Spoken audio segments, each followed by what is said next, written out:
Opel Astra F ҳастае ки дар кузофи хечебек соли барои 6-1997 ҳастае ки ҳам газ ҳам бензин кор мекунад. Объем мотори 6 литри простой, коробка механика, система мошинбадарон чотка.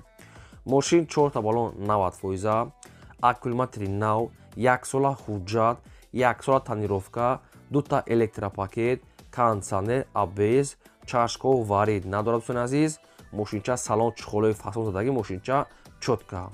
Мошин мега ягон камбудӣ надорад, такси гаштагӣ нест. Мошина хай омада мега бинен. Нархи мошина мега 42000 мегем, бо муомилаи хуб мекунем ва мошин қарор дорад дар шаҳри Қурғонтепа, яъне ки шаҳри Бухтарда.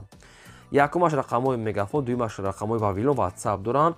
Шахсоне ки харидори аниқ бошанд, рафтан мошина аз пеш бинем, бо савдо мешавад. Мошин инам хеле светои сервис, яъне светои металлика. Мошинча балон танировкамаш на ҳуҷҷатам дорад. Агар харидори аниқ бошад мегӯяд бо ягон сум муомила мекунем, маромад мошинча чотка, метавонед занг занед.